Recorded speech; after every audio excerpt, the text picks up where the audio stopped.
चलो स्टार्ट करते हैं। Once again good morning everyone. जो अभी ज्वाइन किया है जय हनुमान जी कर दो। ठीक है, तो कल हमने कुछ पॉइंट्स पढ़े थे, उसी के ऊपर कुछ क्वेश्चंस किए थे। तो अभी उसी के ऊपर कुछ और क्वेश्चंस भी हमें करने हैं, तो वहीं से स्टार्ट करते हैं।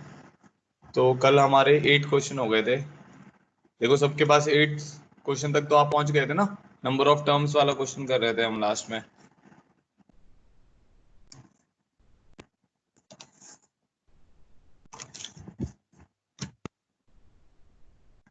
ठीक है, हाँ तो थोड़े से पॉइंट्स और मैंने जैसे आपको बताया था कि हमने कुछ ही पॉइंट पढ़े हैं, कुछ पॉइंट और बताने थे, तो वो मैं एक बार बता देता हूँ। तो हमने टोटल पॉइंट्स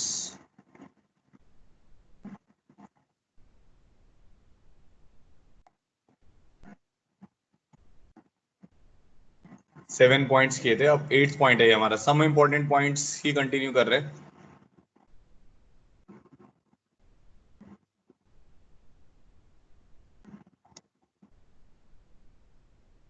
जो हमने सम इंपॉर्टेंट पॉइंट्स किए थे ना सबसे पहले स्टार्टिंग में, उसी को कंटिन्यू कर रहे हैं। तो हमने 7 पॉइंट्स पढ़ लिए थे, अब मैं आपको 8th पॉइंट बता रहा हूँ। ठीक है, देखना आप ध्यान से। तो 8th पॉइंट क्या है हमारे पास, एनसीआर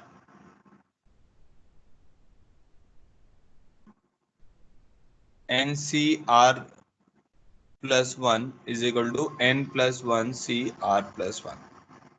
बहुत इंपॉर्टेंट प्रॉपर्टी ये भी। N C R plus one is equal to N plus one C R plus one. ध्यान से सुनना आप सब लोग। इसको याद कैसे करना है, ऊपर अगर जैसे ये एनसीआर, तो अब आपको सबको फॉर्मूला तो पता चल ही चुका है। एनसीआर का फॉर्मूला क्या होता है, N factorial by R factorial into N minus R factorial denominator में। तो अब करना क्या है आपको कि याद इसको कैसे करना है। अगर ऊपर सेम है, जैसे ऊपर एन एन है और नीचे एक का डिफरेंस है, तो ऊपर एक ऐड हो जाता है। ठीक है, इसको ऐसे याद करना है, मतलब क्योंकि ये बहुत जगह यूज होता है, आगे भी यूज होगा, फिर पीएनसी में भी यूज हो सकता है। ठीक है, तो एनसीआर प्लस वन में क्या होगा, अगर एनसीआर है तो ऊपर वाली टर्म एन है, उधर भी दूसरे वाली टर्म में भी एन है, तो ऊपर सेम है और नीचे अगर एक का डिफरेंस है तो ऊपर एक ऐड कर देते हैं। इसको मैंने भी ऐसे याद कर रखा है। तो N C R plus one is equal to N plus one C R plus one. ये बाइनोमियल में तो बहुत ज्यादा यूज होना ही है, आप आगे देखोगे प्रॉब्लम्स में। ठीक है, तो अब इसको जैसे एक बार डिराइव कर लेते हैं। एक तो ये आपको ना पास्कल ट्रायंगल से पता चल जाएगा। जैसे पास्कल ट्रायंगल में अगर आपको याद हो, आपने जो ट्रायंगल बनाया था उसमें क्या लिखा था। जैसे स्टार्टिंग में आपके पास आया था 1C1, फिर यहाँ पर इसके बाद आया था 2C0, 2C1, 2C2, ये a प्लस बी के बाद 2 से स्टार्ट कर लेते हैं ना। फिर इसके बाद क्या आएगा, 3C0 आएगा, फिर 3C1 आएगा, 3C2 आएगा, 3C3 आएगा। ऐसे ही तो आ रहा था। ये वन है, ये टू है, ये वन है, फिर ये वन आएगा। ऐसा आता था ना, ये वन आएगा, ये वन है, ये टू है, ये वन है, फिर क्या आता था, यहाँ पर वन आएगा, फिर यहाँ पर क्या आता था, थ्री आता था, फिर यहाँ पे थ्री आता था, यहाँ पे वन आता था। तो 3C1 is three only, 3C2 is 3C1 which is three only, 3C3 is one only. तो वन प्लस टू आपके पास थ्री आ रहा है ना, तो आप देखो 2C0 प्लस 2C1 जो है वो 3C1 के बराबर है। कैसे, ऊपर सेम है, नीचे एक का डिफरेंस है, तो ऊपर एक ऐड कर देना है। ऊपर सेम है, नीचे एक का डिफरेंस है, तो ऊपर क्या कर देना है, एक ऐड कर देना है। ठीक है, अब इधर देखो आप 2C1 और 2C2 को ऐड करो, 2C1 प्लस 2C2। ऊपर सेम है, नीचे एक का डिफरेंस है, तो ऊपर एक ऐड कर देना है। और नीचे वो वाली वैल्यू लिखनी है जो बड़ी है, जैसे वन और टू में से टू बड़ा है तो वन टू लिखना है, वन नहीं लिखना है। समझ आया। अब इसको वैसे भी डिराइव कर लेते हैं, ये तो मैं पास्कल ट्रायंगल से दिखा रहा था। अब इधर एक और लाइन लिख लो, तो ताकि आपको डाउट ही ना आए। 4C2, 4C3, 4C4। अब जैसे इन दोनों का सम देखो आप, ये क्या बन रहा है, 3C1 प्लस 3C2। तो ऊपर से में नीचे एक का डिफरेंस है, तो क्या आ जाएगा, 4C2, ऊपर एक ऐड हो जाएगा। ठीक है, तो फॉर्मूला समझ आया, N C R plus one is N plus one C R plus one. अब इसको डिराइव भी करते हैं। तो मेरे को ये एनसीआर प्लस एन, ऊपर सेम है सॉरी, एनसीआर प्लस वन, ये मुझे ऐड करना है। और इसको ऐड करके क्या प्रूव करना है, ये किसके बराबर आना चाहिए, N plus one C R plus one के बराबर आना चाहिए। तो मैंने लेफ्ट हैंड साइड उठाई इसकी। एनसीआर का क्या फॉर्मूला होता है, N factorial R factorial N minus R factorial. ठीक है, एनसीआर प्लस वन का क्या फॉर्मूला होता है, N factorial R plus one का factorial N minus R minus one का फैक्टोरियल। इतना समझ आ गया। ठीक है, अब जैसे आपको एक चीज ये भी पता है कि जैसे 5 फैक्टोरियल को मैं क्या लिख सकता हूँ, 5 इंटू 4 फैक्टोरियल। ठीक है, 5 फैक्टोरियल को लिख सकते हैं ना, ये कल भी बता रहा था मैं आपको। 5 फैक्टोरियल को हम लिख सकते हैं 5 इंटू 4 फैक्टोरियल। ठीक है, तो 4 फैक्टोरियल को आप लिख सकते हो 5 फैक्टोरियल बाय 5 भी लिख सकते हो, क्योंकि ये 5 जाके उधर डिवाइड हो जाएगा। ठीक है, तो ये आगे पीछे करके इसको लिख सकते हो। तो मान लो जैसे आपके पास r फैक्टोरियल है, तो इसको आप लिख सकते हो ना r into R minus one factorial. Similarly r plus one factorial है, उसको लिख सकते हो r plus one into R factorial. ठीक है, तो अब आप ध्यान से देखोगे, अगर यहाँ पे एक r फैक्टोरियल है, यहाँ पे r प्लस वन फैक्टोरियल है। ठीक है, तो ऊपर न्यूमरेटर में n फैक्टोरियल है, तो एक तो काम करते हैं, n फैक्टोरियल पहले कॉमन निकाल लिया। अब आप मुझे ये बताओ r फैक्टोरियल छोटा है कि r प्लस वन फैक्टोरियल छोटा है। ये ध्यान रखना है, factorial is only defined for whole numbers. 0 factorial defined है 1 के बराबर होता है, 1 फैक्टोरियल 1 होता है, 2 फैक्टोरियल 2 होता है, 3 फैक्टोरियल 6 होता है, क्योंकि 3 फैक्टोरियल होता है 3 इंटू टू। 4 फैक्टोरियल 24 होता है 4 इंटू थ्री, है ना, 4 into three into two into one. तो आर फैक्टोरियल और आर प्लस वन फैक्टोरियल में से आर फैक्टोरियल छोटा है, तो इसीलिए हम क्या करेंगे, आर फैक्टोरियल कॉमन निकाल लेते हैं। ठीक है, इन दोनों में से n माइनस आर और n minus R minus one factorial में से n minus R minus one factorial छोटा है, तो वो हमने कॉमन निकाल लिया। अब यहाँ पे क्या बचेगा, न्यूमरेटर में यहाँ पे 1 बच गया, आर फैक्टोरियल कॉमन निकला तो यहाँ पे 1 बच गया। अब यहाँ पे n minus R minus one निकला है, तो मैं यहाँ पे लिख रहा हूँ, अभी ध्यान से देखना। तो मैंने क्या किया, ये जो मेरी n माइनस आर फैक्टोरियल वाली टर्म है ना बेटा, इसको मैं ऐसे लिख सकता हूँ, n minus R factorial is equal to n minus R into n minus R minus one factorial. ठीक है, तो इसमें से क्या होगा, n minus R minus one factorial common निकाला है, तो यहाँ पे n माइनस आर बचा रह जाएगा, यहाँ पे 1 बचा है, यहाँ पे r प्लस वन बचेगा, और यहाँ पे 1 बचेगा। ये सब समझ आ गया होगा आप लोगों को कि क्या क्या कॉमन निकाला मैंने। ठीक है, अब क्या बचा, n factorial r factorial n minus R minus one factorial. अब एलसीएम ले लो, एलसीएम लोगे अगर आपके पास, तो आएगा n minus R into R plus one. ऊपर जाओगे एलसीएम में तो 1 1 है ना, तो r plus one n minus R, तो ये कितना बन जाएगा, n minus R plus R plus one. तो आर आर कट जाएगा, तो क्या टर्म आ जाएगी, n plus one into N factorial. क्या आ जाएगा, n प्लस वन फैक्टोरियल आ गया न्यूमरेटर में। डिनोमिनेटर में क्या आ जाएगा, r plus one factorial, because r plus 1 into r factorial is r plus 1 factorial, n minus r into n minus r minus 1 is n minus r factorial। तो अगर आप ध्यान से देखोगे, अब ये फॉर्मूला बन गया n plus 1 c r plus 1 का। समझ आ गया, तो N C R plus N C R plus one is equal to N plus one C R plus one, ये हमने डिराइव कर दिया। कोई दिक्कत किसी को भी यहाँ तक तो बताओ मुझे, ऑल क्लियर कर दो एक बार, अगर कोई भी कंफ्यूजन नहीं है। तो ये हमारा 8th पॉइंट था।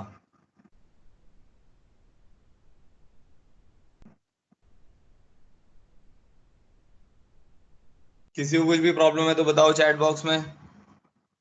कोशिश करो एकदम अटेंटिव रह के सुनने की, ताकि मुझे बार बार रिपीट ना करना पड़े।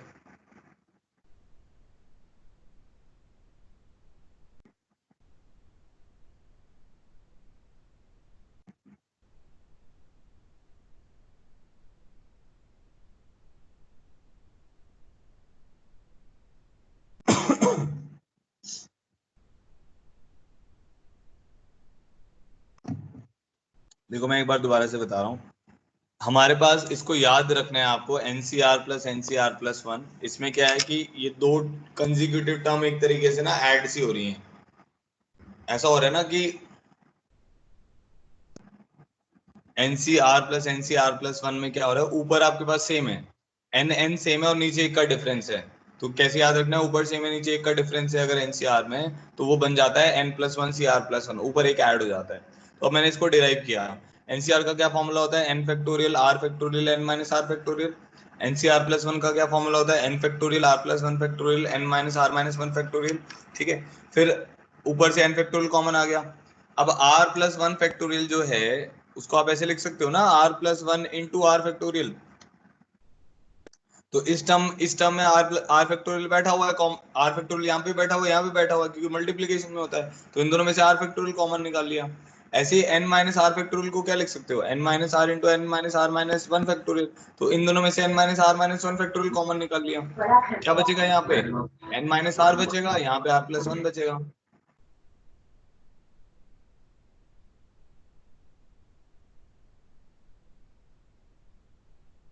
ठीक है, तो फिर हमने क्या किया, अब फिर यहाँ पे n माइनस आर बचा, आर प्लस वन बचा, इसका एलसीएम ले लिया तो ऊपर n प्लस वन आ गया।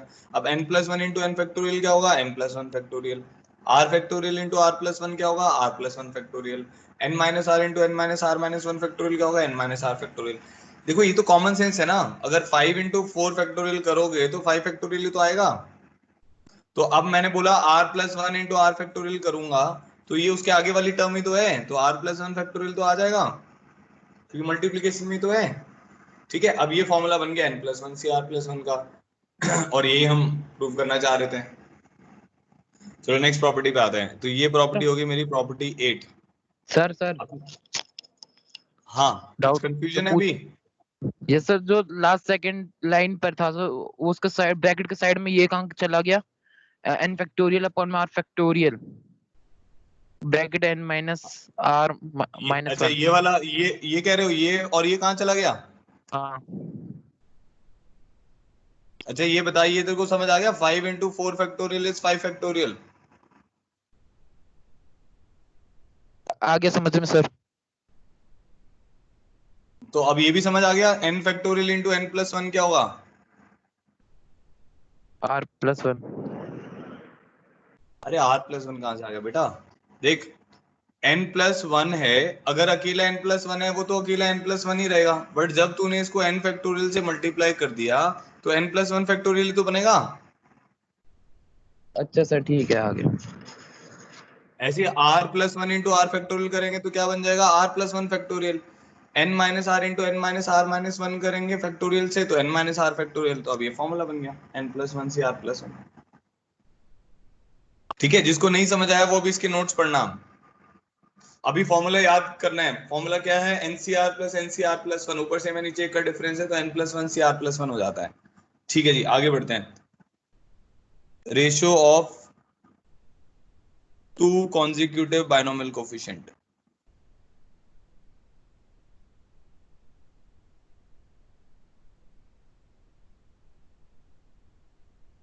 Ratio of two consecutive binomial coefficients ये निकालना है मुझे।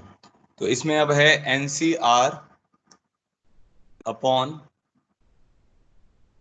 N minus one C NCR minus one, sorry NCR upon NCR minus one.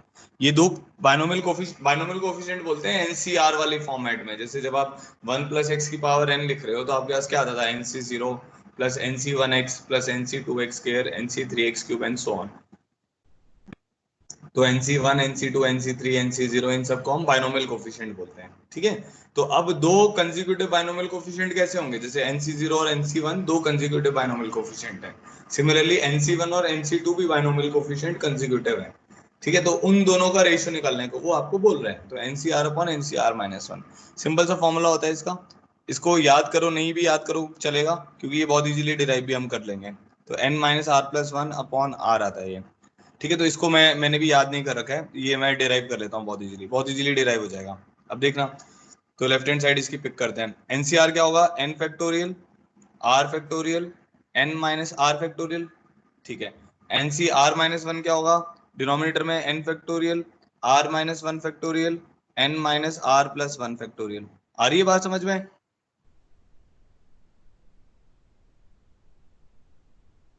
N factorial R factorial N minus R factorial N factorial, उधर R minus, अब वो denominator में तो numerator में चला जाएगा, R minus one factorial N minus R plus one factorial. ठीक है, अब देखो अब कौन कौन सा कैंसिल हो रहा है टर्म, ये एन फैक्टोरियल से कैंसिल हो जाएगा। ठीक है, अब ये जो आर है, नीचे जो आर बैठा हुआ है बेटा, इस आर को तो ऐसे लिख सकता है 1 by R into R minus one factorial, लिख सकते हो। और नीचे n माइनस आर फैक्टोरियल है, ऊपर एक टर्म बैठी हुई है r माइनस वन का फैक्टोरियल। ठीक है, इसको इधर करके लिख देते हैं, मल्टीप्लीकेशन में तो है। तो ये बन जाएगी हमारी r माइनस वन का फैक्टोरियल। इस n minus R plus one को लिख सकते हो n minus R plus one into N minus R factorial. ये लिख दिया हमने। अब देखो कैंसिल आउट हो रहा है, कौन किससे कैंसिल आउट हो रहा है, n minus R factorial N minus R factorial से कैंसिल हो गया, r minus one factorial r minus one factorial से कैंसिल हो गया। तो हमारे पास क्या बचा, n minus R plus one divided by R. तो सिंपल हो गया ये।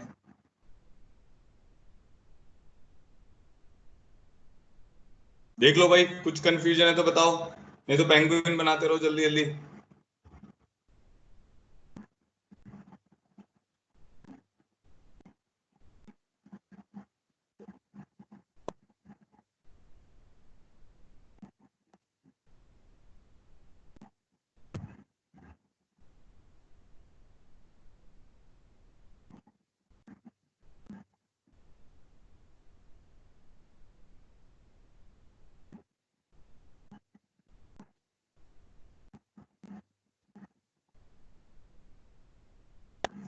ठीक है, चलो आगे बढ़ते हैं। नेक्स्ट अब हमारे पास है नेक्स्ट पॉइंट, ये हो गया हमारा 9th point. 10th point,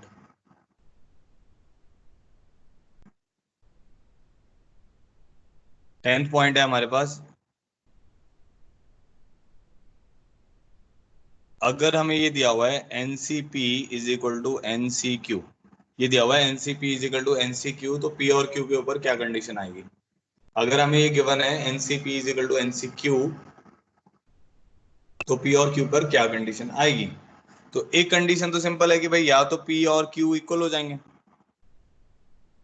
either P is equal to Q, और एक पॉसिबिलिटी और है, और हम ऐसे लिख सकते हैं NCP is equal to NCN minus Q, तो उसमें क्या आ जाएगा?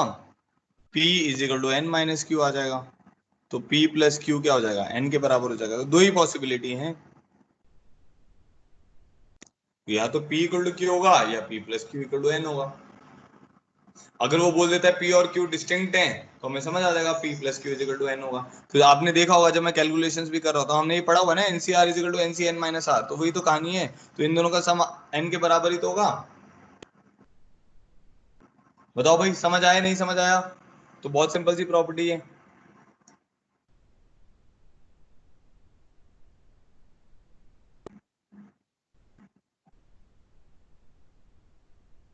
आगे समझ सबको कि अगर NCP is equal to NCQ लिखा हुआ है तो क्या होगा? या तो P इक्वल टू Q होगा या P plus Q is equal to N के बराबर होगा।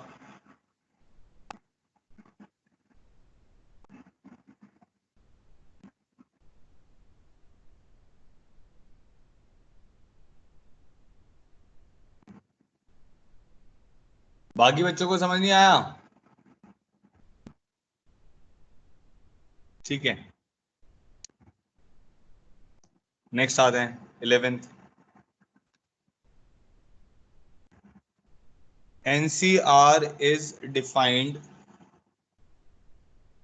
if and only if N is greater than equal to 1, R is greater than equal to 0, N is greater than equal to R, and N is a natural number and R is a whole number.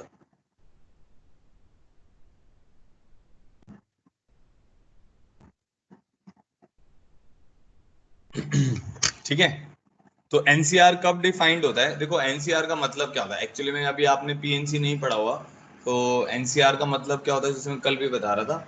NCR का simple सा मतलब होता है कि एक तो आपने arrangement में देखा ना, अरेंजमेंट से बन जाता है, वो दो चीजों का अरेंजमेंट में बनता है, बट NCR का अरेंजमेंट से सच कुछ भी लेना देना नहीं है। NCR का मतलब होता है N डिफरेंट चीजों में से R डिफरेंट चीजों को सिलेक्ट करने के वेज। ठीक है, सुनना ध्यान से, एनसीआर का मतलब क्या होता है? एन डिस्टिंक्ट चीजों में से आर डिस्टिंक्ट चीजों को सिलेक्ट करने के वेज। तो अब अगर मैं बोलता हूं कि जैसे, सुनो, अब इसका मतलब बता रहा हूं आपको। मान लो मैंने बोला कि मेरे पास चार डिस्टिंक्ट चीजें हैं, वो चार चीजें कौन कौन सी हैं? ए बी सी डी, ये चार डिस्टिंक्ट चीजें हैं, इसमें से दो को सिलेक्ट करो। ठीक है, दो को मुझे क्या करना है? सिलेक्ट करना है। तो सिलेक्ट करने का मतलब होता है कि जैसे आप मान लो कि जैसे चार लोगों में से दो बच्चों को आप सिलेक्ट कर रहे हो और उनकी आपको टीम बनानी है। ठीक है, कॉमन सेंस लगाना, चार लोगों में से दो लोगों को आपको सिलेक्ट करना है और टीम बनानी है। मान लो टेबल टेनिस की टीम बना रहे हो आप, तो चार में से दो बच्चों को सिलेक्ट करके आप उनकी टेबल टेनिस का मैच करवाओगे। तो ये जो चार बच्चे हैं ए बी सी डी, अब मान लो मैं बोलता हूँ कि भाई ए और बी सिलेक्ट हुए, तो ठीक है, अगर मैं बोलता हूँ बी और ए सिलेक्ट हुए, तो ये दोनों तो सेम ही हो जाएंगे। तो जब आपने ये सिलेक्ट कर लिया, तो इसको हम अलग नहीं मानेंगे। आप ए बी को सिलेक्ट करो या बी ए को सिलेक्ट करो, बात एक ही है। सिलेक्शन का मतलब समझते हो? सिलेक्शन में अरेंजमेंट नहीं आता एक्चुअली में। तो ए बी को सिलेक्ट करो चाहे बी ए को सिलेक्ट करो, तो वो सेम ही बात है। तो हमें सिलेक्ट क्या क्या कर सकते हैं, अब आप सोचो। ए बी सिलेक्ट कर सकते हो, एक टीम ये बन गई आपकी। एक टीम क्या बनेगी? ए सी सिलेक्ट कर सकते हो, ऑर्डर में चलो, ए बी ए सी। एक टीम क्या होगी? A D. फिर एक टीम क्या होगी? B C. एक टीम क्या होगी? B D. और एक टीम क्या होगी? C D. तो ये आपकी टोटल टीम्स बनी है। तो कितनी टीम बन गई, गिनो? 1 2 3 4 5 6। तो अगर चार डिस्टिंक्ट चीजों में से या चार लोगों में से आप दो लोगों को सिलेक्ट करना चाह रहे हो, तो उसके वेज होते हैं 4C2।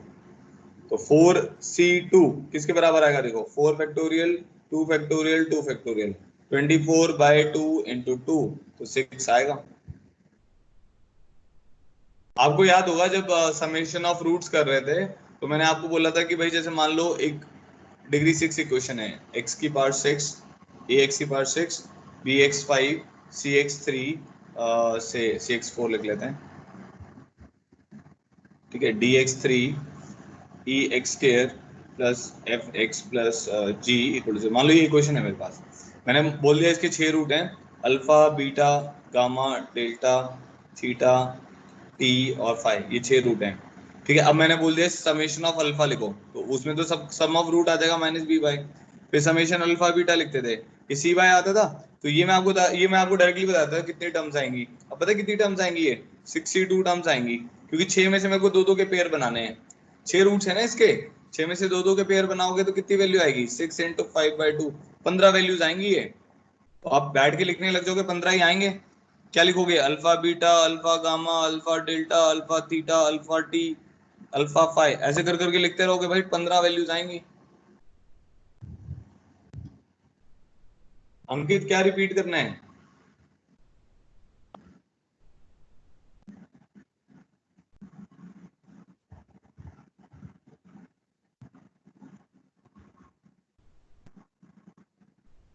तो मैंने आपको ये बताया अभी कि एनसीआर का क्या मतलब होता है, एन डिस्टिंक्ट चीजों में से आर डिस्टिंक्ट चीजों को सिलेक्ट करना। तो 4 में से 2 को सिलेक्ट करने के कितने वेज होंगे? 4c2। 5 में से 3 को सिलेक्ट करने के कितने वेज होंगे?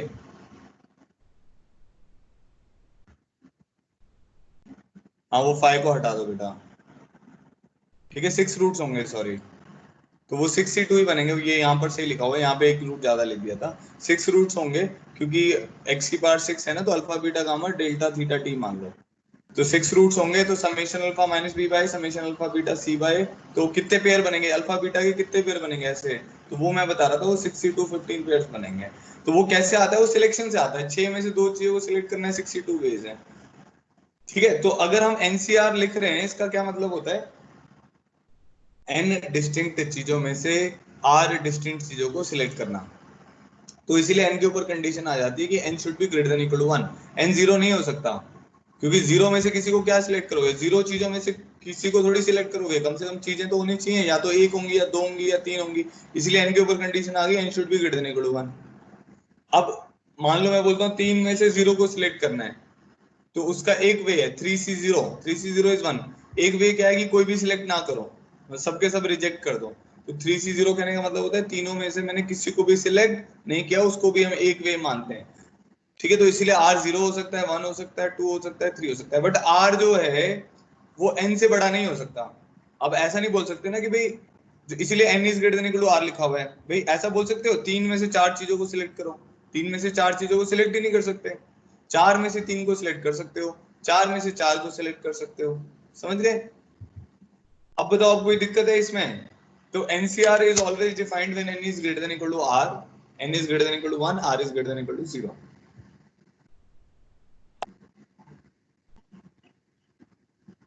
बताओ भाई जल्दी से।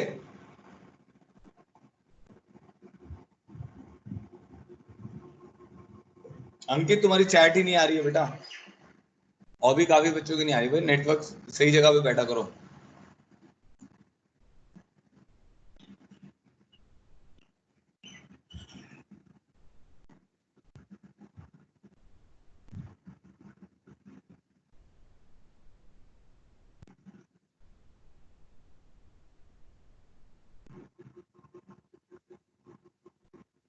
ठीक है चलो अब आगे बढ़ते हैं।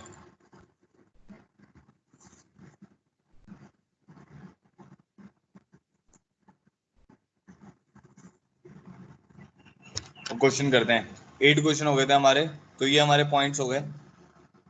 अब इसके बाद नेक्स्ट टॉपिक ही आएगा, वो पहले उससे पहले और हमें क्वेश्चंस करने हैं जो बेसिक इसके ऊपर हैं, बेसिक जो हमने पॉइंट्स वगैरह पढ़े हैं उसके ऊपर है।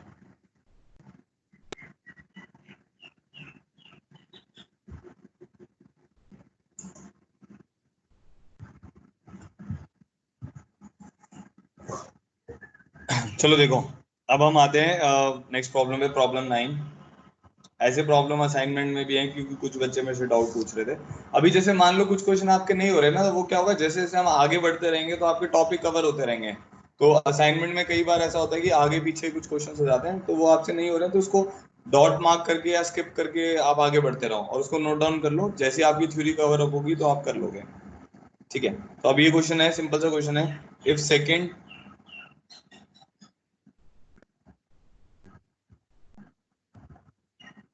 third and fourth term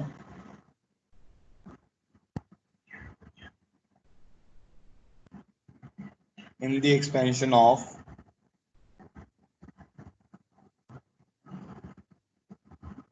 x plus a raised to the power n are 240,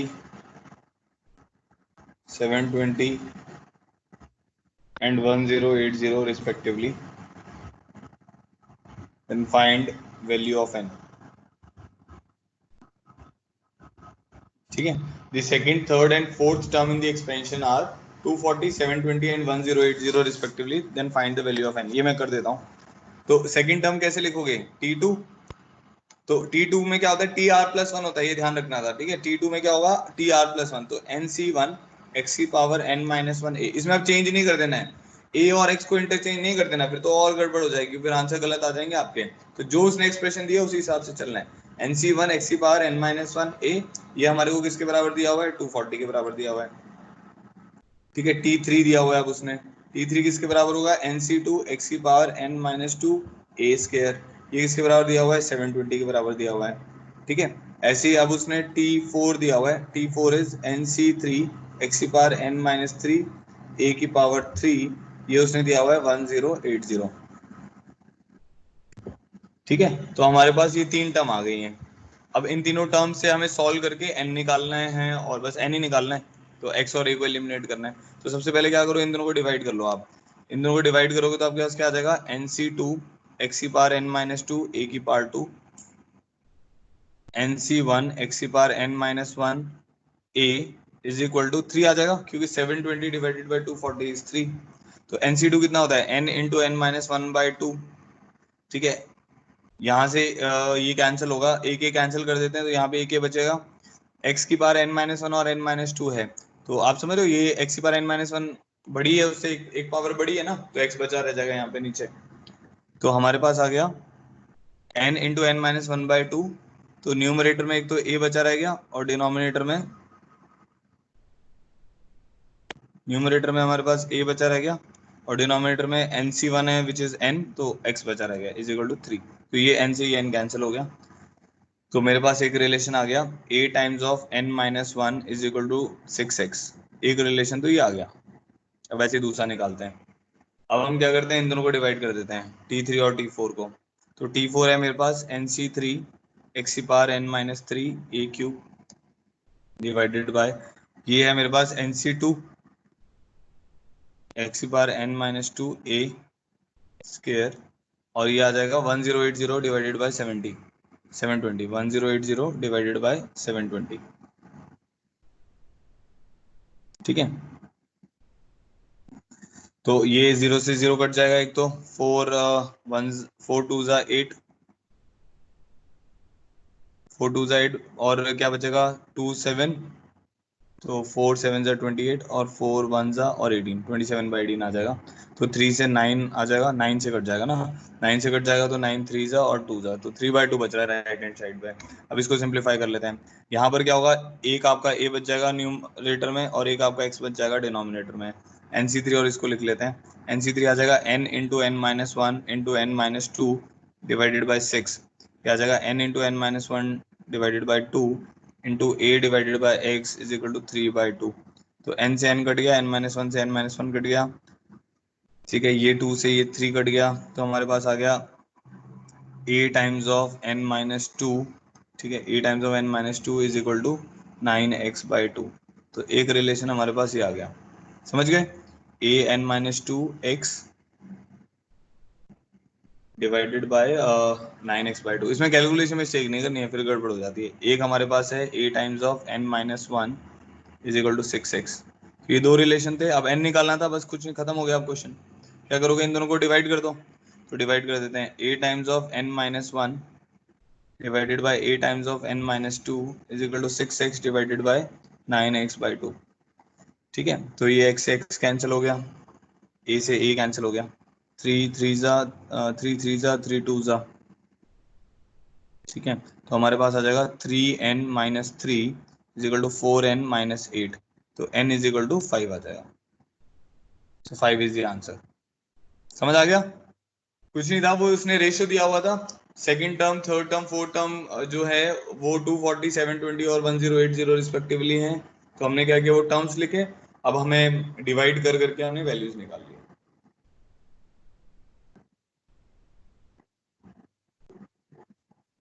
all clear कर दो एक बार।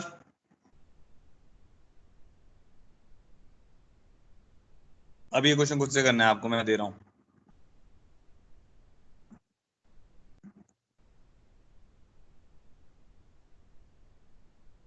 Find the coefficient of x raised to the power 5 in expansion of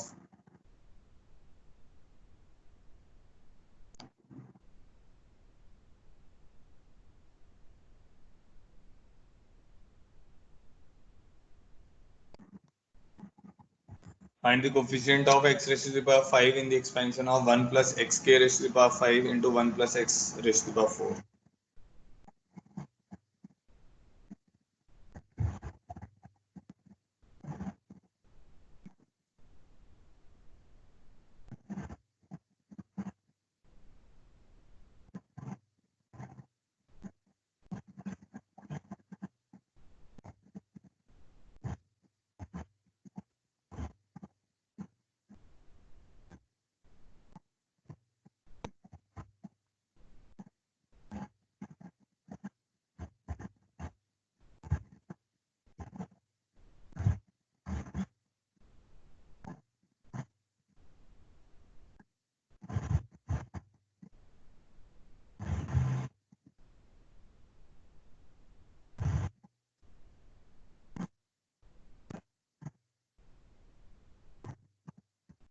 answer निकाल के बताओ एक बार चैट बॉक्स में। अच्छा क्वेश्चन है ये भी।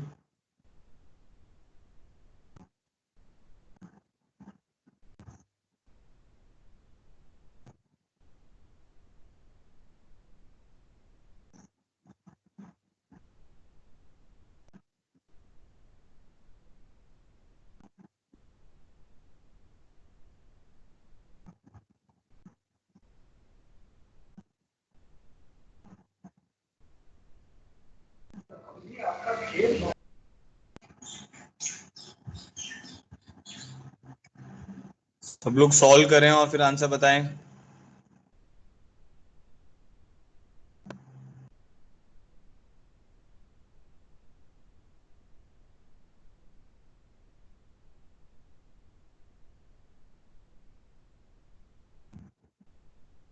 हंड्रेड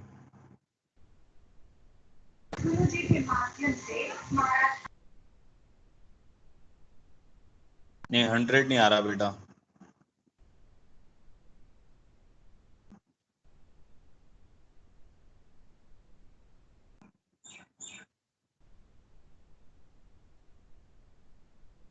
ट्वेंटी भी नहीं आएगा।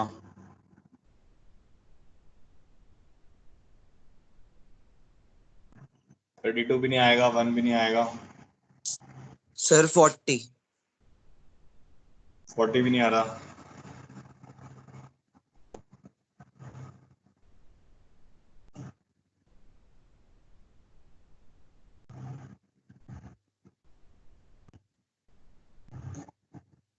ट्वेंटी 24 गलत है, 32 भी गलत है, 1 भी गलत है। अब ऐसे तुक्के मत बिड़ाओ भाई, अच्छे से करो इस क्वेश्चन को।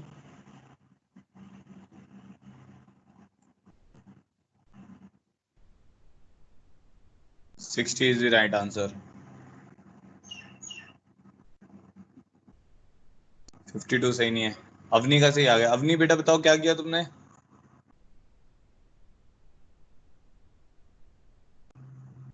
और बाकी देखो किसी का 60 आ रहा है।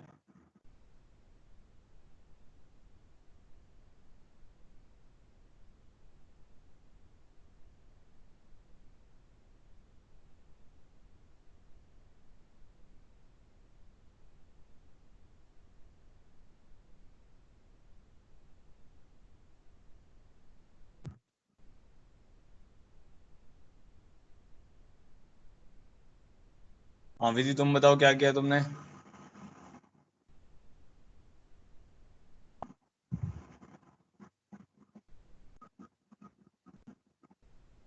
अब सबका आ गया 60?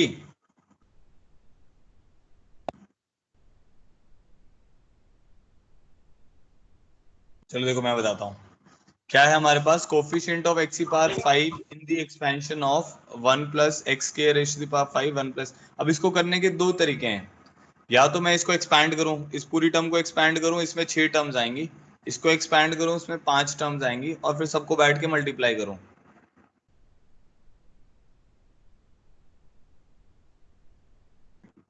ठीक है, हाँ वही वो एक तो ये तरीका हो गया जो आप सब लोगों ने हो सकता है किया हो।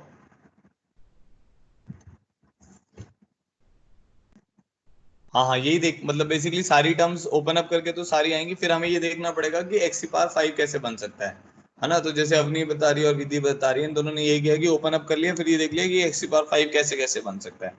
ठीक है, अब ऐसा क्वेश्चन अगर मान लो कि और हायर पावर का होता है तो थोड़ा सा और मुश्किल हो जाता है आपके लिए।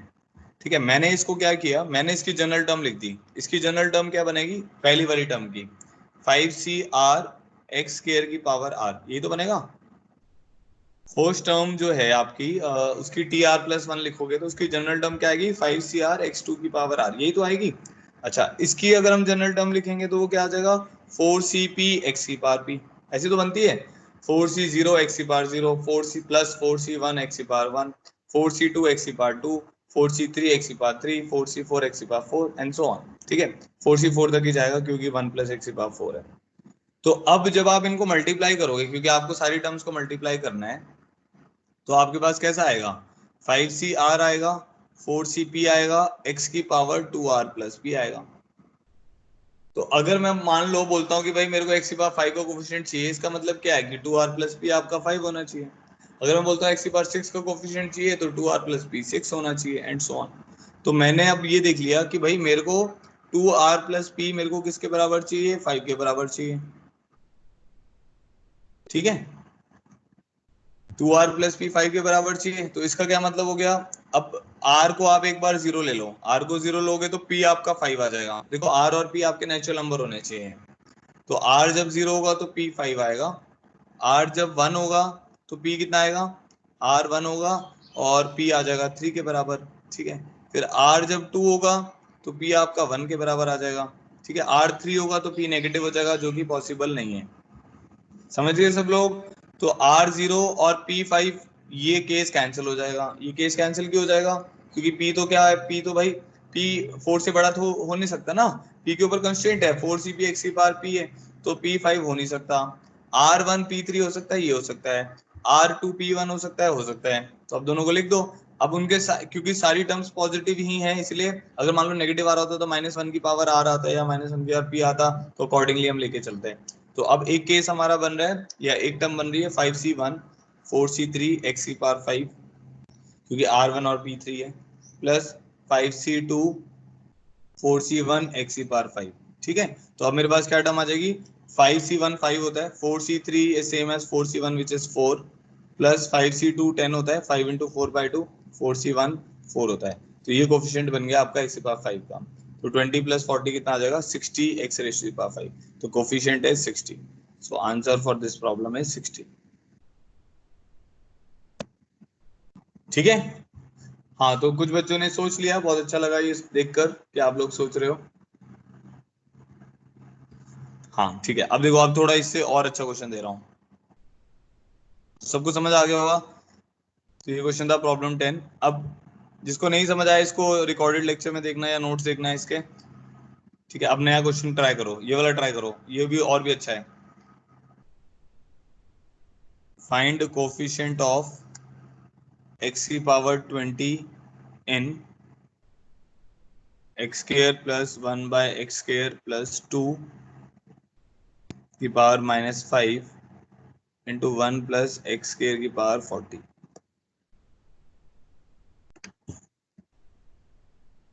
देखो इसमें क्या, चलो मैं बताता हूँ एक बार। इसमें क्या था कि आपको कोफिशिएंट ऑफ एक्स की पावर 5 देखना था, तो हमने इसकी पहले वाले की जनरल टर्म लिख दी, दूसरे वाले की जनरल टर्म लिख दी।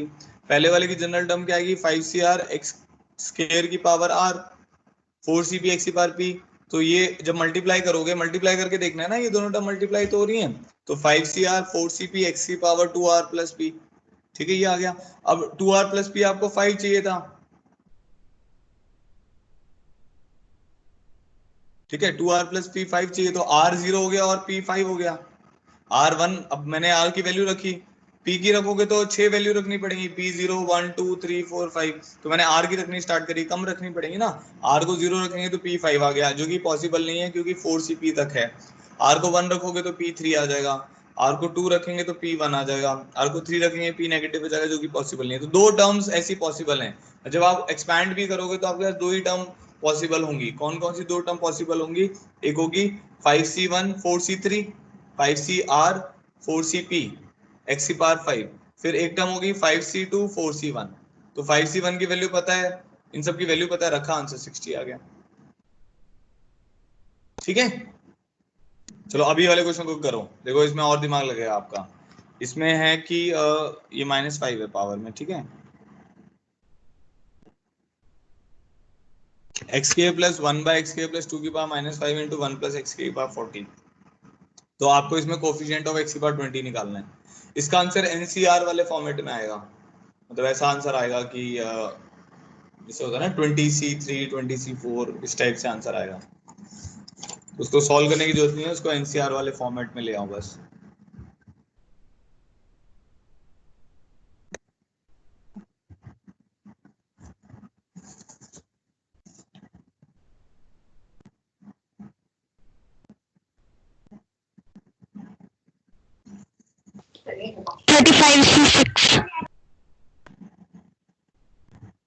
नहीं बेटा,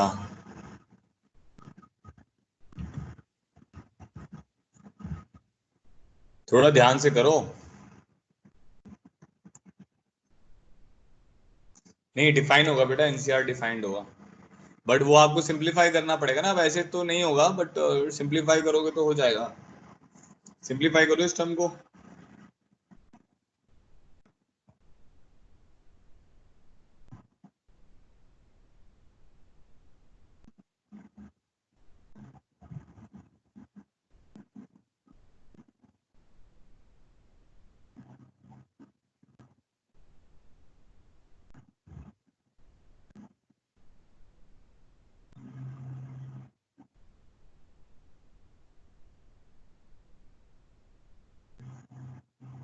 नहीं तनीषा, सही नहीं है।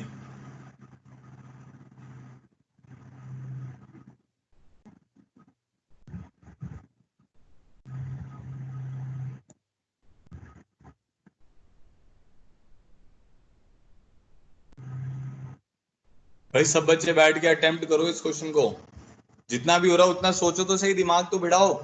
आधे बच्चे बस बैठ के कुछ नहीं कर रहे हैं। खुशी फिर थोड़ा गलत है, अब आप थोड़ा नियर बाय तो हो, बट गलत है अभी भी। अक्षिता गलत है। सर हाँ, सर इसमें पावर 5 नेगेटिव कैसा, 5 नेगेटिव कैसा आगे, इसमें तो आपने लिखा है ना कि 1 से बड़ी होनी चाहिए, 1 के बराबर होनी चाहिए n की वैल्यू। तो हाँ भाई नेगेटिव है, तो अब तू सोच क्या करना है, वो तो क्वेश्चन में दिया है ना मैंने, तो अब इसको सिंप्लीफाई करके पॉजिटिव बना सकते हैं ना हम। अच्छा सर।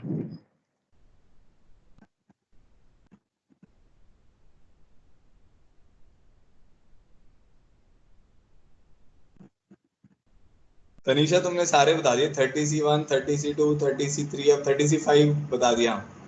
हाँ, 30c5 and 30c25 both are same value, तो वही आंसर है 30c5 और 30c25। उमंग का ठीक आया और तनीषा का भी सही है। तनीषा गोयल, आप बताओ बेटा कैसे किया आपने 30c5? सर पहले तो X square plus 1 by X square plus 2 को उसका स्क्वायर लिख दिया, एक्स प्लस 1 का whole square, X plus 1 by X का होल स्क्वायर इंटू -5। उसके बाद सर मतलब उसको वो कर दिया, एक्स से इंटू कर दिया, X square plus 1 by X. फिर सर वो एक्स स्क्वायर प्लस 1 की पावर -10 और वहाँ एक्स स्क्वायर प्लस 1 की पावर 40, तो वो हो गया एक्स स्क्वायर प्लस 1 की पावर 30 इंटू एक्स की पावर 10। और जब ठीक सारे है। से 20 बनाना है तो वो मतलब 6th टर्म होनी चाहिए। ठीक है। हाँ तो वो आ गया था ठीक है 30c5। ठीक है ठीक है, बहुत बढ़िया। उमंग का भी सही है, हाँ ठीक है, बहुत बढ़िया। ठीक है, विधि का भी सही है, ओके। ठीक है, देखो अब क्या है, देखो अब जैसे दीपांशु का बहुत अच्छा क्वेश्चन था, दीपांशु गर्ग, हाँ कह रहा था कि सर आपने तो बताया एनसीआर पॉजिटिव होना चाहिए, अब यहाँ तो नेगेटिव आ गया। बेटा अब वो क्वेश्चन में ना कुछ भी दे सकता है, बस हाँ आपको ये ध्यान रखना है कि जो मैंने बताया वो चीजें अपनी जगह सही हैं, बट हो सकता है ना आपको थोड़ा सा सिंप्लीफाई करना पड़े, तो आपको थोड़ा सा सिंप्लीफाई करना था। अब क्या करना है, कोफिशिएंट ऑफ एक्स की पावर 20 आपको सर्च करना है इस पूरी टर्म के प्रोडक्ट में। ठीक है, तो अब हम इसको ऐसे लिख सकते हैं, x प्लस 1/x की पावर 2। x प्लस 1/x की पावर 2 क्या होती है बताओ?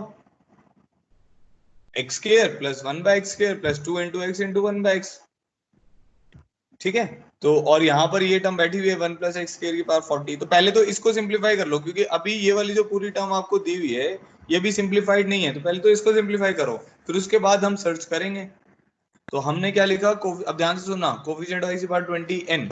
ये पहला स्टेप सबको क्लियर हो गया? ध्यान से सुनना ताकि मेरे को बार बार रिपीट ना करना पड़े, फिर स्पीड बहुत कम हो जाती है।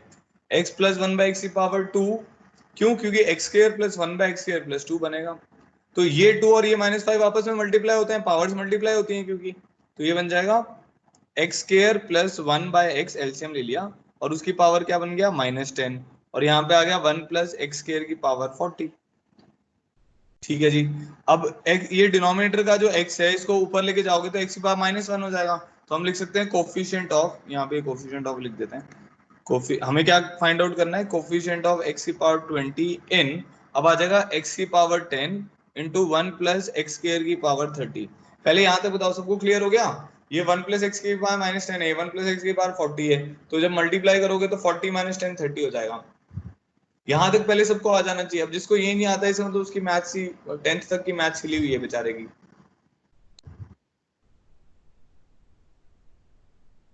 तो सिंपल कैलकुलेशंस करिए, मेरे को लग रहा है यहाँ तक सबको आ जाना चाहिए। सबको आगे यहाँ तक? जल्दी जल्दी लिखो यस सर, और ऑल क्लियर लिखो, ऑल क्लियर करो जल्दी से।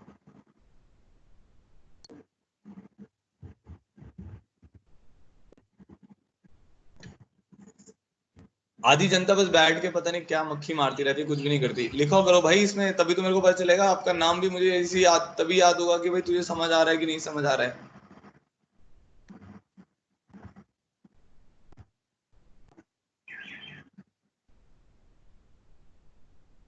ठीक है, चलो अब देखो, अब खोपड़ी यहाँ पे लगाओ। अब x की पावर 20 तुम्हें इसमें सर्च करना है, ठीक है, x की पावर 20 इस पूरी टर्म में सर्च करना है। अब x की पावर 10 तो बाहर बैठा ही हुआ है, तो इसमें क्या सर्च करोगे कि x की पावर 20 बन जाएगा, तो इसमें x की पावर 10 ही तो सर्च करोगे। समझते हो ये वाली बात? बेटा x की पावर 10 बाहर बैठा हुआ है, तो x की पावर, इस पूरी टर्म में x की पावर 20 तुझे सर्च करना है, तो इस टर्म में क्या सर्च करना पड़ेगा, x की पावर 10, क्योंकि जब तू x की पावर 10 को x की पावर 10 से मल्टीप्लाई करेगा तब तो x की पावर 20 मिलेगा। अब तूने यहाँ पे x की पावर 20 सर्च कर दिया, x की पावर 10 बाहर मल्टीप्लाई हो रहा है, वो तो x की पावर 30 बना देगा उसको। हमें क्या चाहिए, x की पावर 20 चाहिए। समझ गए? ठीक है, तो हमें क्या, अब मैं इसको ऐसे लिख आप ऐसे भी सोच सकते हो, ये यहाँ पे मल्टीप्लाई हो रहा है तो इसको उधर ले जाके डिवाइड भी कर सकते हो, तो और ऐसे भी लिख सकते हो कि कोफिशिएंट ऑफ x की पावर 10 मेरे को सर्च करना है इन 1 प्लस एक्स स्क्वायर की पावर 30 में। समझ आया? क्योंकि x की पावर 10 बाहर बैठा हुआ है, इसमें x की पावर 10 जब आएगा तभी दोनों मल्टीप्लाई होंगे, x की पावर 20 देंगे। अब इसका जनरल टर्म क्या होगा, इसका जनरल टर्म होगा 30 CR एक्स स्क्वायर की पावर r होगा, क्योंकि यहाँ पे x नहीं है बेटा, यहाँ पे क्या है, x की पावर 2 है, तो 30 CR एक्स की पावर 2r। अब तेरे को ये समझ आ जाएगा कि भाई 2r तेरे को क्या चाहिए, 2r 10 चाहिए, 2r 10 चाहिए, तो 2r जब 10 होगा तो r कितना हो जाएगा, 5 हो जाएगा, तो कोफिशिएंट हमारे पास क्या आ जाएगा, 30C5। जिसने x स्क्वायर प्लस 1 लेकर किया है उसका 30C5, क्योंकि आपको पता है NCR is NCn minus r, तो 30C25 भी आ जाएगा, तो बोथ आर करेक्ट आंसर्स। तो ये आपका आंसर हो गया। अब किसी को डाउट है तो वो बताओ मुझे, जिसको डाउट है बस वही लिखे, बाकी कोई कुछ भी मत लिखे चैट बॉक्स में।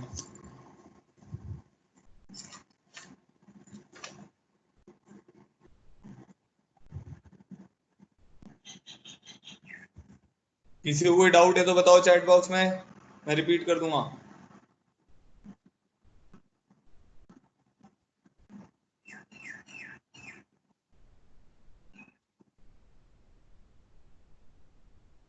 तो क्या था इसमें, इस टर्म को सिंप्लीफाई करना था बस, तो आपने इस टर्म को सिंप्लीफाई किया और उसको फिर क्या किया, उसके साथ मल्टीप्लाई करना था, तो वो सिंप्लीफाई होगी कुछ ऐसी बन गई, कोफिशिएंट ऑफ x की पावर 20 इन x की पावर 10 into 1 plus x की पावर 30।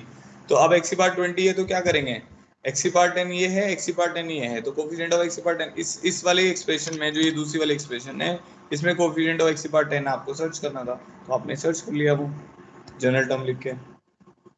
ठीक है, चलो अब आगे बढ़ते हैं। तो नेक्स्ट क्वेश्चन पे आते हैं, problem number 12।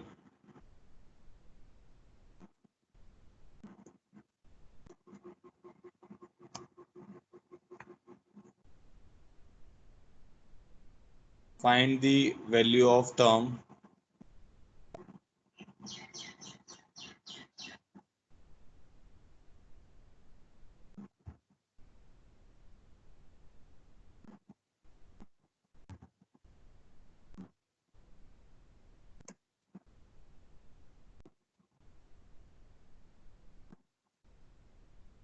Value of term कहने का मतलब है आपको टर्म का नंबर नहीं निकालना है। जैसे मान लो T5 आती है तो T5 की वैल्यू निकालनी है, T5 की वैल्यू निकाल के बतानी है कि क्या वैल्यू आ रही है।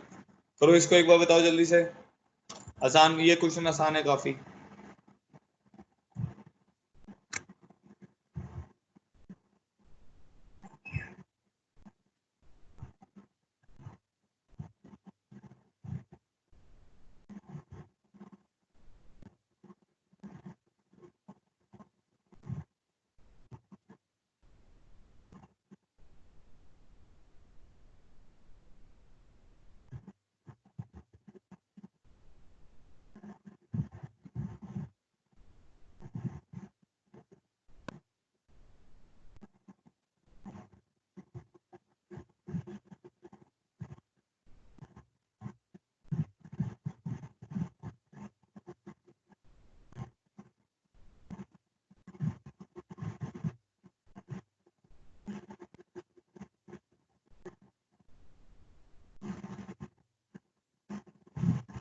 आंसर बताने क्या आ रहा है।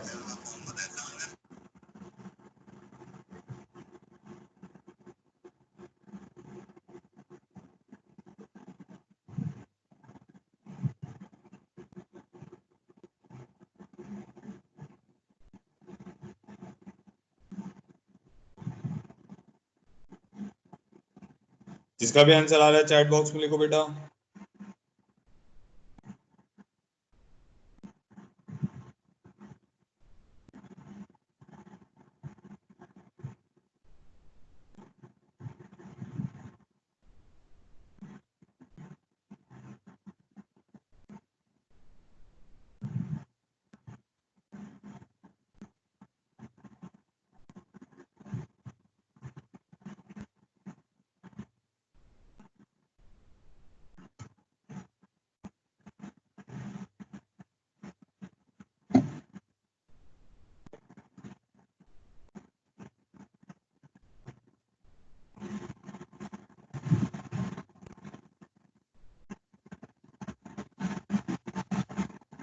कहाँ चले गए भाई सब लोग, इतना मुश्किल क्वेश्चन तो है नहीं।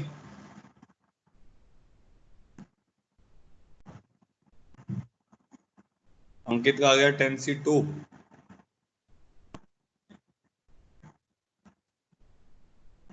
ओके, अभी मेरे को नहीं लग रहा है ये सही है।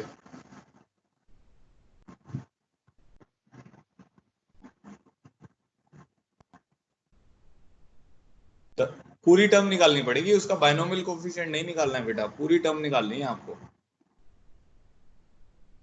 और किसी का आंसर नहीं आया। 10C6 आ गया एक बच्चे का, ठीक है, और बताओ।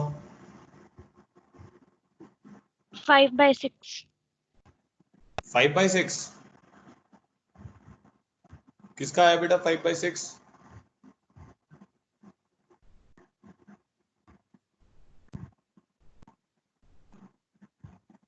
सर मेरा। ओके बेटा, खुशी का आ गया 5/6। और किसी का?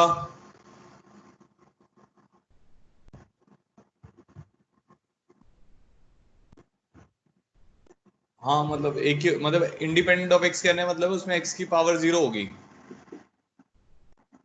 खुशी गुप्ता का 5/6 आया। और देखो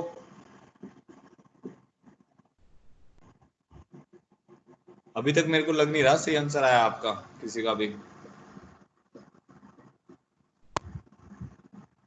खुशी आप दोबारा ट्राई करो।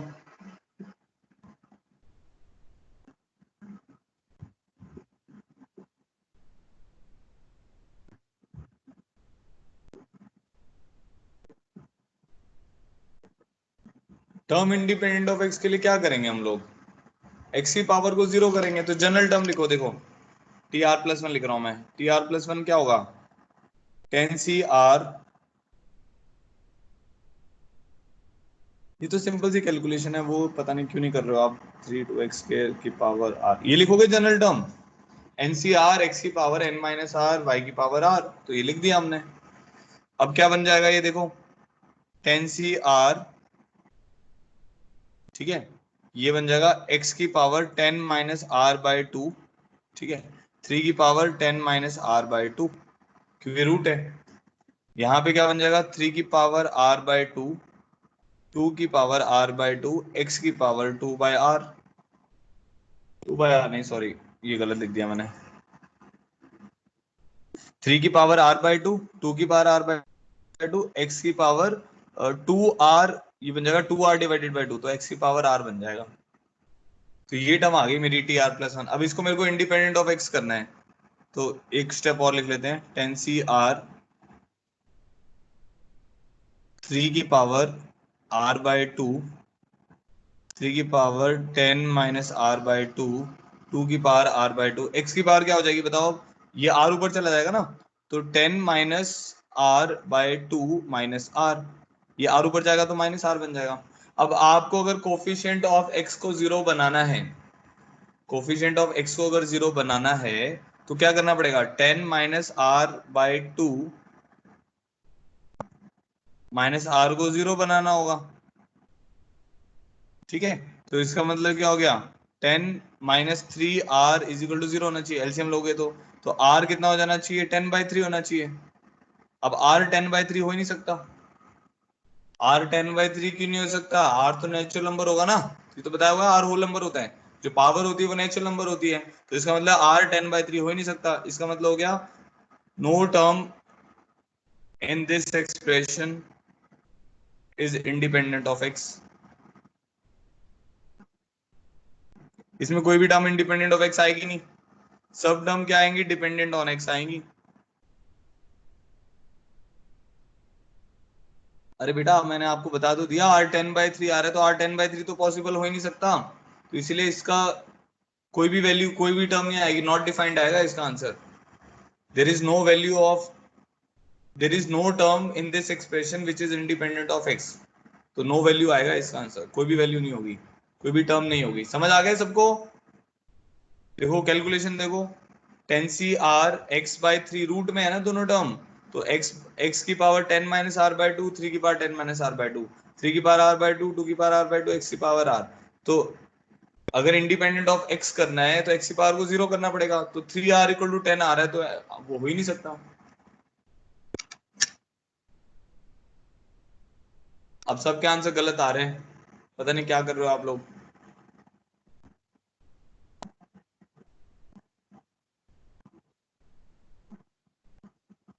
अब सबको एक क्लियर तो हो गया? ऑल क्लियर कर दो, पेंगुइन बना दो जल्दी से।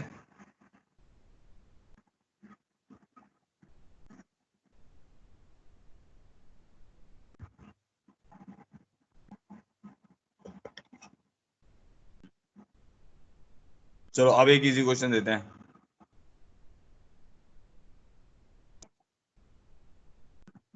इजी क्वेश्चन आप सब लोग कर लेते हो, बट जैसे थोड़ा सा भी घुमा देते हैं ना क्वेश्चन को, तो आप लोग अटक जाते हो उसमें। तो इसमें कुछ भी नहीं था, ये भी इजी था। चलो आगे बढ़ते हैं। Problem 13, find coefficient of x की power 7 in the expansion of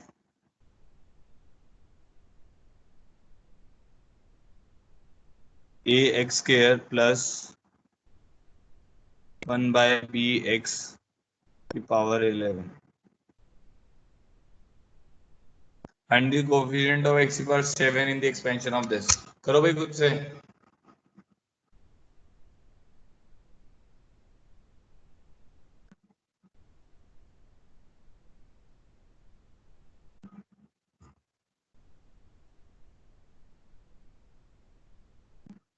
अब ध्यान से करो, इस क्वेश्चन को आंसर आना चाहिए सबका। Find the coefficient of x power 7 in the expansion of this.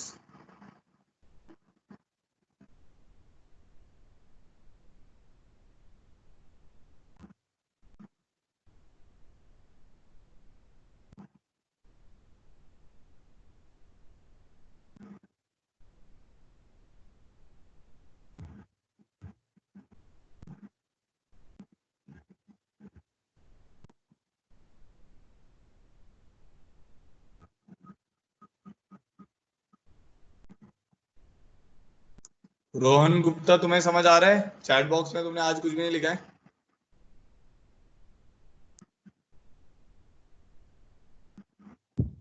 Yes, sir. Okay.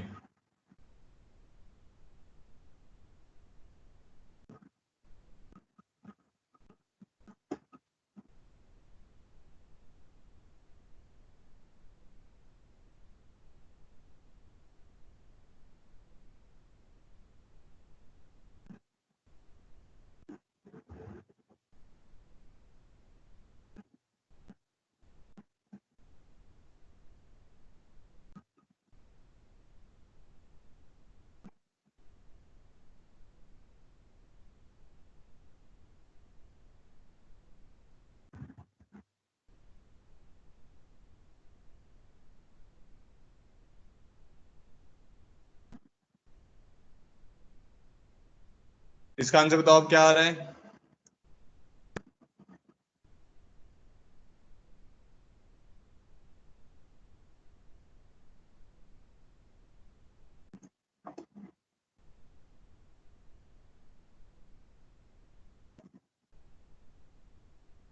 Eleven से 6,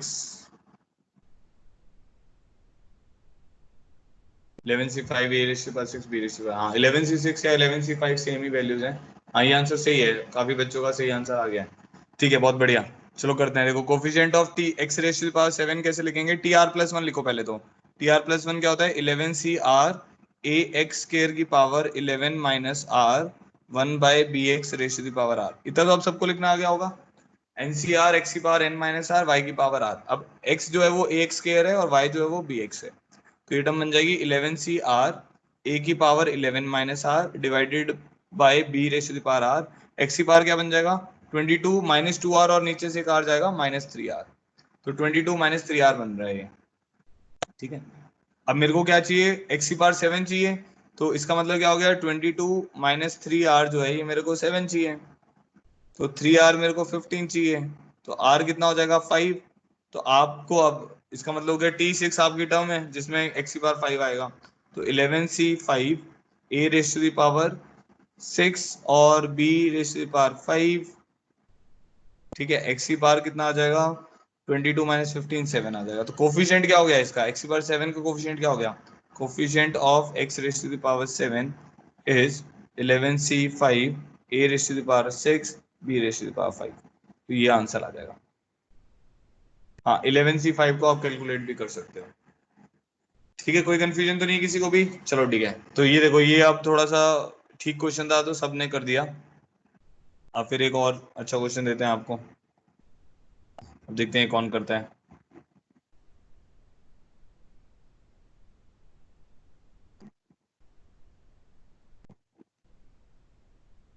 प्रॉब्लम 14।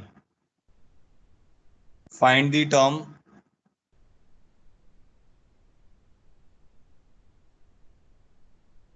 ये सब मतलब किसी ना किसी एग्जाम में क्वेश्चन आए हुए हैं जो हम क्लास में करते हैं।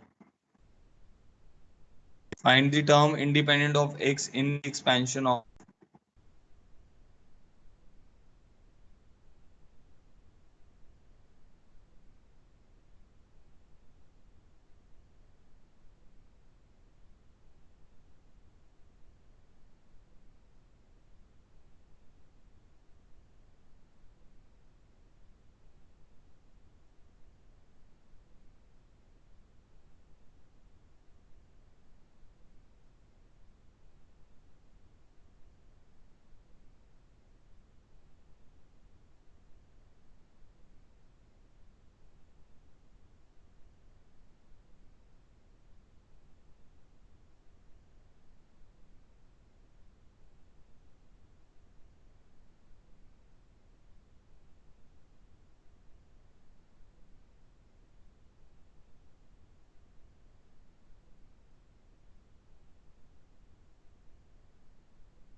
सबको मेरी स्क्रीन दिख रही है?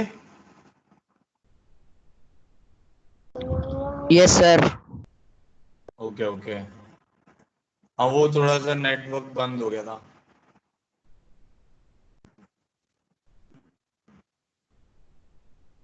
ठीक है, अब देखो, find the term independent of x in the expansion of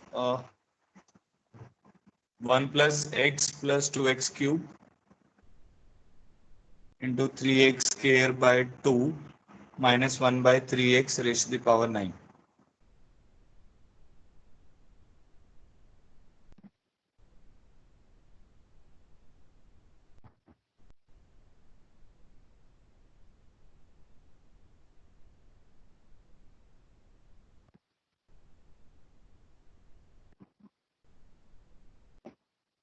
ये प्रॉब्लम करो। Find the term independent of x in the expansion of 1 + x + 2x³ into 3x² by 2 minus 1/3x⁻⁹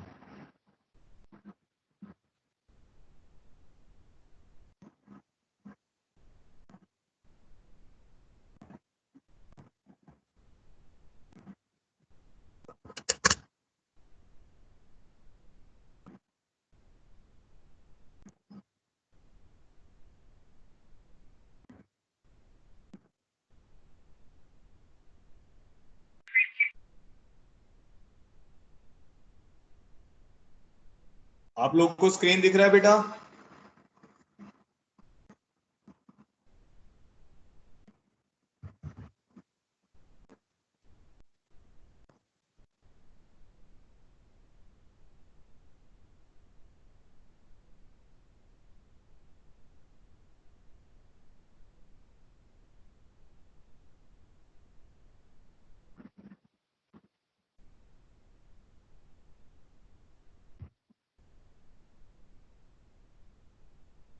ठीक है, ओके। ये वाला क्वेश्चन करते हैं।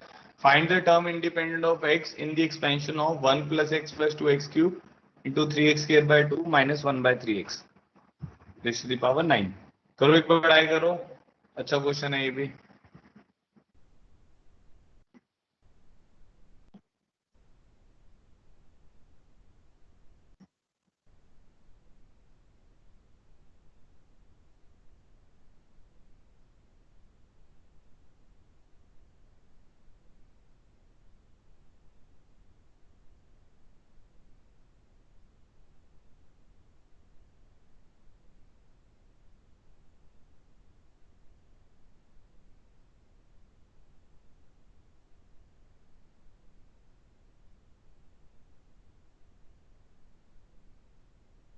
अच्छा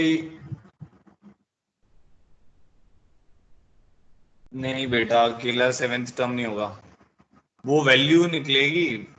मतलब जब वो बोल देते ना find the term independent of x, मतलब अगर वो बोलता फाइंड, ऐसा बोलता विच टर्म इज इंडिपेंडेंट, तो हमें टर्म का नंबर बताना है। अब फाइंड द टर्म कह देगा तो आपको टर्म की वैल्यू बतानी होगी, आपको वैल्यू चाहिए कि क्या वैल्यू आएगी ना, इसका आंसर वो आएगा, कुछ कांस्टेंट वैल्यू आएगा आंसर।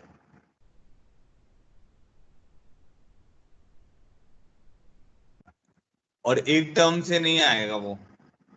पहले तो ये सोचो करोगे कैसे, सबसे पहले ये सोचा करो दिमाग में जल्दी से कि करेंगे कैसे इस प्रॉब्लम को। किसी को दिमाग में आ रहा है कैसे करेंगे?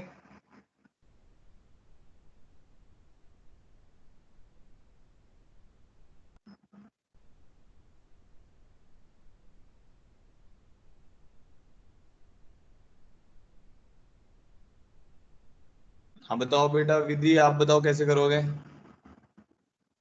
126 इज रॉन्ग, फ्रैक्शन में आएगा इसका आंसर।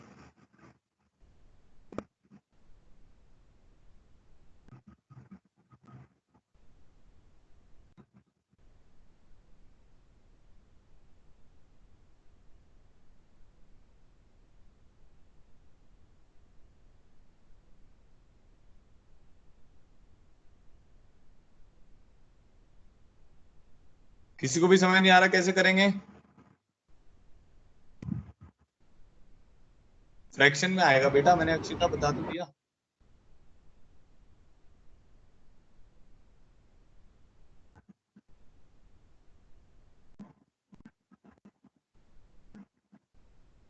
हाँ अपनी सही बता रही है। देखो आपको क्या करना पड़ेगा, अब इसमें इधर 3 टर्म है। अब जैसे मान लो क्वेश्चन ऐसा होता,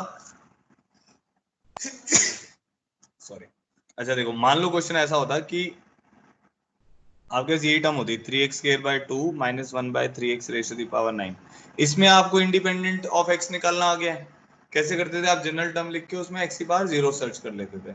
अब मान लो मैंने इसके साथ एक 1 मल्टीप्लाई कर दिया तो कोई दिक्कत नहीं है। अब मान लो यहाँ पे x मल्टीप्लाई हो रहा है, तब क्या होगा, अब ये पूरी टर्म इंडिपेंडेंट ऑफ x तब होगी जब इसमें से आप x⁻−1 निकालोगे। यहां से क्या निकालोगे, x⁻−1, तो x इंटू x⁻−1 आपको कांस्टेंट टर्म देगा। जब x⁻3 होगा यहाँ पे, तो यहाँ पे क्या फाइंड आउट करोगे, x⁻−3, तभी तो आपको कांस्टेंट मिलेगा। समझ रहे हो? तो अब आप क्या करते हैं, इसको करने के लिए हम क्या करते हैं, इसमें से हमें फाइंड आउट करना है। इसमें से क्या क्या फाइंड आउट करना है, कांस्टेंट टर्म x⁻−1 और x⁻−3, फिर वो मल्टीप्लाई होंगे। तो हम क्या करते हैं, इसकी जनरल टर्म लिखते हैं।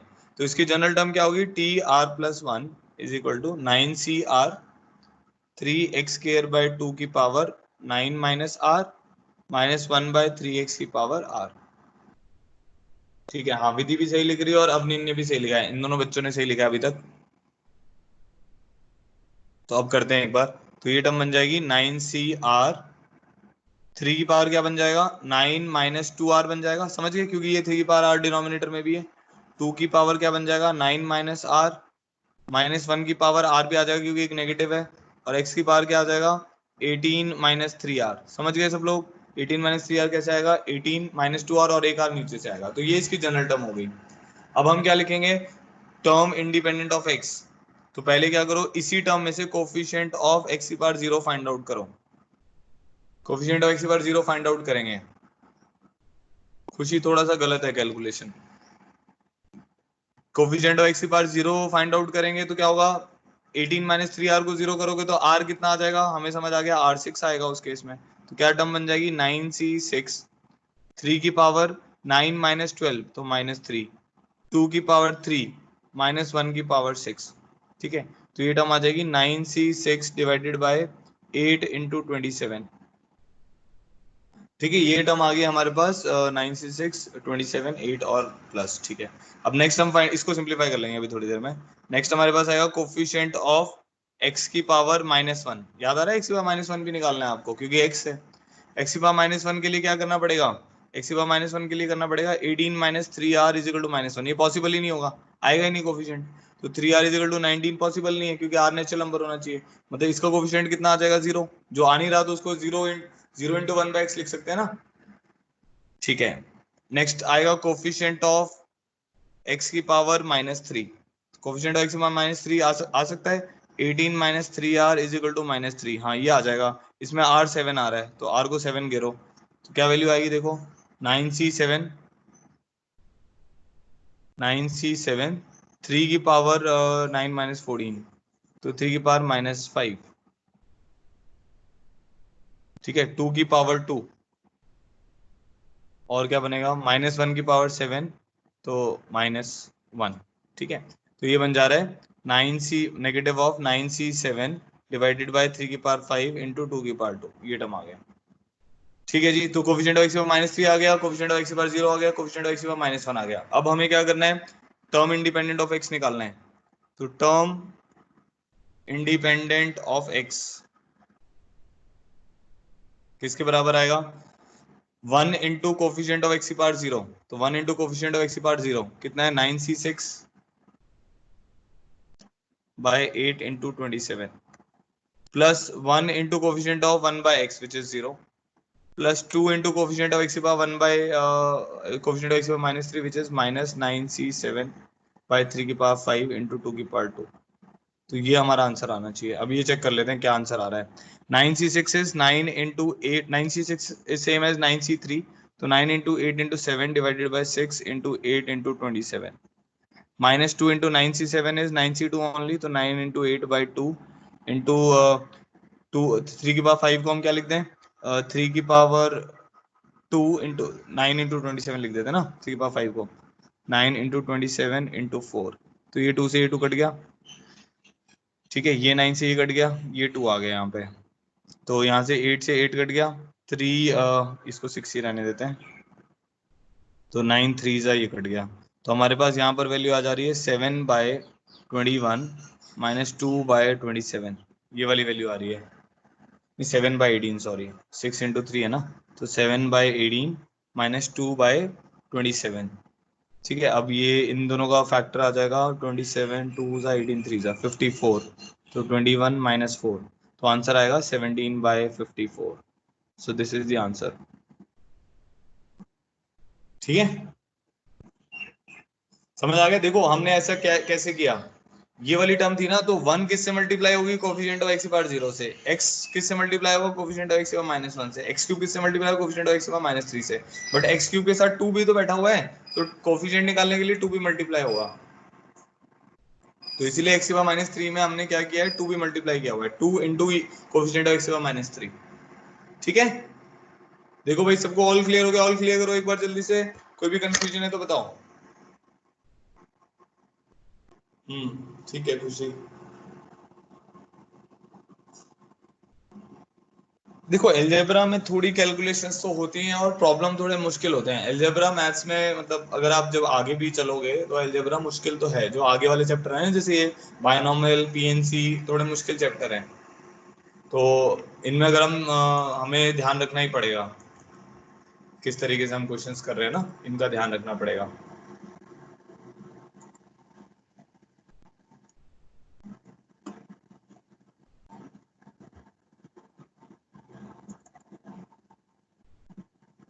सबको समझ आ गया, ऑल क्लियर करो एक बार चैट बॉक्स में।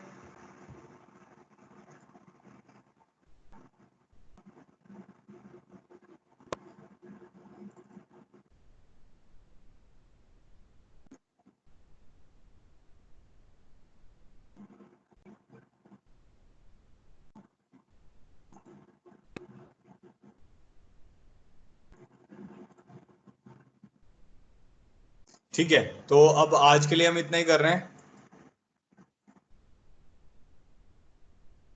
तो सब लोगों से अब ये है कि भाई अपनी असाइनमेंट को करते रहें जल्दी से जल्दी, और मॉड्यूल भी आ गए हैं स्कूल में, आप मॉड्यूल फोन करके, वो कृष्ण सर का मैंने नंबर दिया हुआ है, उनको फोन करके आप लेने आ सकते हो। तो मॉड्यूल की कॉपीज लिमिटेड है और उसका प्राइस भी है, तो अगर आप लेट करेंगे तो आपको हो सकता है कॉपी ना मिले, क्योंकि फिर नेक्स्ट कॉपी फिर क्योंकि लॉकडाउन चल रहा है बड़ी मुश्किल से आई है वो, तो आप कृष्ण सर को फोन करके टाइम लेके आ सकते हैं, ठीक है। तो आपको फिजिक्स केमिस्ट्री मैथ्स के 11th के पूरे मॉड्यूल मिल जाएंगे, ठीक है। चलो thank you so much for joining in, जय हनुमान जी करके एग्जिट करते हैं, और शाम को अपनी क्लास है 3 to 4, जो नए बच्चे हैं उनके लिए क्लास है 3 to 4, ठीक है।